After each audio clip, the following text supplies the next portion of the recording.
Cancer. ये 2 दिन की प्रॉब्लम नहीं है, इसको मुझे उम्मीद है इसको मैं साफ कर लूंगा। कृपया करके यमुना मैया को बचा लीजिए। भारत की नदियां पॉल्यूटेड नहीं हो रही, उन्हें धीरे धीरे मारा जा रहा है। सुनने में थोड़ा अजीब लगेगा, लेकिन अगर आप अंत तक बने रहे तो शायद इसके बाद आपका नदियों को देखने का नजरिया बदल जाए। हमें बचपन से कहा जाता है कि नदियां गंदी हो रही हैं because of industrial waste, sewage, agriculture, chemicals. ये रीजंस गलत नहीं है, लेकिन पूरे भी नहीं है, क्योंकि कई ऐसे रीजंस हैं जिसके बारे में कोई बात ही नहीं करता, जो लोगों को पता ही नहीं है। नदियों के पॉल्यूट होने का असली रीजन गंदगी नहीं है, बल्कि असली रीजन है नदी में पानी का खत्म हो जाना। एक नदी तब साफ रहती है जब उसमें फ्लो होता है, यानी जब पानी बह रहा होता है, लेकिन हम डैम्स, कैनाल्स, डाइवर्जन के थ्रू उसका पानी रोक देते हैं, जिससे उसका फ्लो कम हो जाता है, और फ्लो कम होने से उसमें गंदगी जमा हो जाती है। सिंपल सी बात है, पोल्यूशन का फॉर्मूला होता है waste divided by water flow.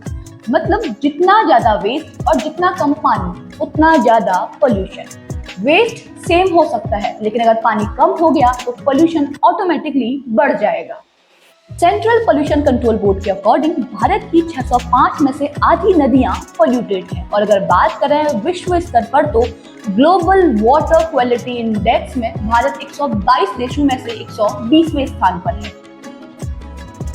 अब बात करते हैं उन नदियों की जो सबसे ज्यादा बीमार है। लोग सोचते हैं कि भारत की सबसे ज्यादा पॉल्यूटेड रिवर या तो गंगा है या फिर यमुना, लेकिन असल में भारत की सबसे ज्यादा पॉल्यूटेड नदी है कुवम नदी, जो कि चेन्नई से होकर गुजरती है, जिसका बीओडी लेवल 345 मिलीग्राम पर लीटर से ऊपर हो चुका है।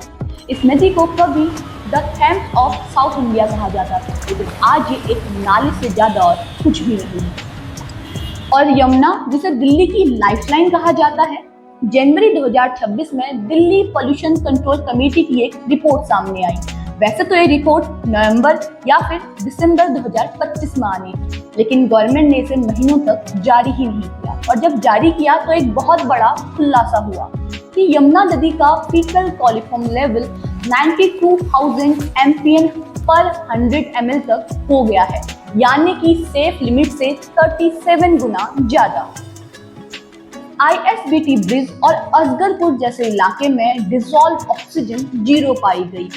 इसका मतलब वहां पर कोई एक्वेटिक एनिमल्स जी ही नहीं सकते, क्योंकि वहां पर यमुना मर चुकी है। मार्च 2026 की रिपोर्ट के अनुसार यमुना दिल्ली की 40% पानी की जरूरत को पूरा करती है।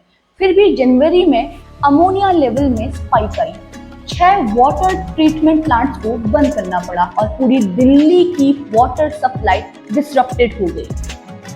गंगा, जिसे हम मां मानते हैं, नमामि गंगे प्रोजेक्ट के तहत 42,000 करोड़ एलोकेट किए गए, और अभी 2026 में मिशन 2 के लिए 22,500 करोड़ एलोकेट किए गए हैं। लेकिन नतीजा, नेशनल ग्रीन ट्रिब्यूनल ने पाया कि वेस्ट बंगाल में रोजाना 258.67 मिलियन लीटर अनट्रीटेड सीवेज बह रहा है। 2026 की शुरुआत में ब्रिटिश बायोलॉजिस्ट जेरेमी वेट ने गंगा के पानी का केमिकल टेस्ट किया और पाया कि स्ट्रेचेस में large amount of human faecal material मौजूद है, और उनके अनुसार गंगा की सेहत लगातार खराब हो रही है।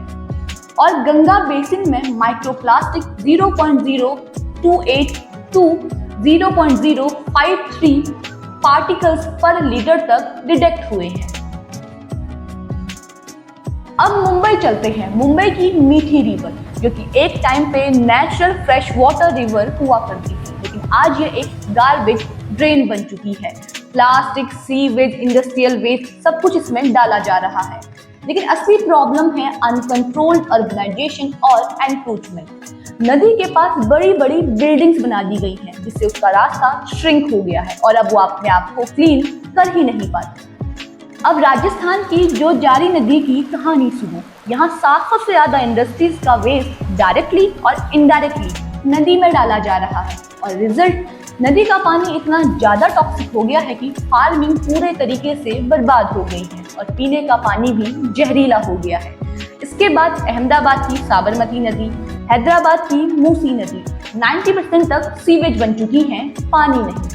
महाराष्ट्र में फिलहाल सबसे ज्यादा 54 रिवर पॉल्यूटेड स्ट्रेचेस हैं और केरला में 31 पॉल्यूटेड स्ट्रेचेस हैं। अब इन सब का गुनहगार कौन है? सबसे बड़ा है अनट्रीटेड सीवेज। रोज लगभग 40 मिलियन लीटर सीवेज बिना किसी ट्रीटमेंट के नदियों में गिराया जाता है। दूसरा है इंडस्ट्रीज, जो कि 200 से 300 मिलियन टन वेस्ट सालाना नदियों में डंप करती है। कानपुर की टैनरीज गंगा में क्रोमियम डाल रही हैं। लुधियाना की डाइंग फैक्ट्रीज सतलुज को काला कर रही हैं। वापी गुजरात, जो कि एशिया का सबसे टॉक्सिक जोन है, वहाँ की रिवर्स में हैवी मेटल परमिसिबल लिमिट से 96 गुना ज़्यादा मिले हैं। एग्रीकल्चर, देश का अन्नदाता, नदियों का दुश्मन। पंजाब की सतलुज नदी में पेस्टिसाइड्स और फर्टिलाइजर्स की वजह से इतना ज़्यादा नाइट्रोजन और फॉस्फोरस नदी में गया है कि उस नदी में ऑक्सीजन डिप्लीटिंग अल्गल ब्लूम्स हो गई। पंजाब और हरियाणा में स्टेबल बर्निंग से जो ऐश निकलती है वो बारिश के पानी के थ्रू नदियों में चली जाती है और उन मरी हुई नदियों को थोड़ा और बर्बाद कर देती है। अगला है इंडिया में होने वाले फेस्टिवल्स। फेस्टिवल्स के टाइम पर नदियों के घाटों में toxic paint, plastic, polythene, POP डाल दिया जाता है, जिससे नदियों का बीओडी लेवल और ऑक्सीजन लेवल गिर जाता है। 2025 में कुंभ मेले में 66 करोड़ लोगों का एक साथ आना और बैक्टीरिया के लेवल को शूट अप करना, ये भी एक रियलिटी है जिसे हम फेस ही नहीं करना चाहते। इसके अलावा क्लाइमेट चेंज, ये भी एक रीजन है जो कि फ्यूचर का सबसे बड़ा दर्द बनने वाला है। इन सब का असर किस पर पड़ रहा है? आम इंसान पर। हरियाणा के एक गांव को कैंसर विलेज कहा जाता है, जहां सीवेज पॉल्यूटेड वाटर की वजह से हर एक घर ने एक मेंबर को खोया है। पंजाब भटिंडा के जज्जल गांव में premature hair greying, ageing और कैंसर डेथ्स डॉक्यूमेंट की गई है आर्सेनिक कंटेमिनेटेड वाटर की वजह से। यूपी के 40 जिलों में आर्सेनिक परमिसिबल लिमिट से ऊपर है, जिसके वजह से 30 मिलियन लोग खतरे में हैं। गंगा क्षेत्र में वेस्ट बंगाल, बिहार और झारखंड में भी 25 मिलियन लोग आर्सेनिक कंटेमिनेटेड वाटर की वजह से खतरे में हैं। हर साल 37.7 million Indians water borne disease की वजह से पीड़ित होते हैं और सिर्फ हर साल 1.5 मिलियन बच्चे डायरिया से अपनी जान गंवा बैठते हैं। 2025 में 2 मिलियन से ज्यादा लोग हैवी मेटल्स और नाइट्रेट से कंटेमिनेटेड वाटर की वजह से अफेक्टेड हैं।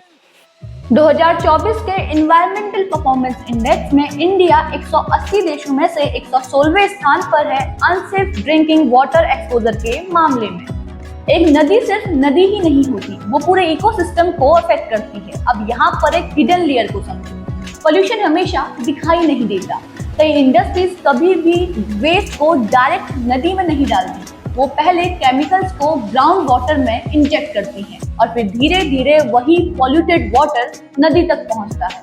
मतलब तुम्हें पानी ऊपर से बिल्कुल साफ दिखेगा, लेकिन अंदर से वो जहरीला होता है।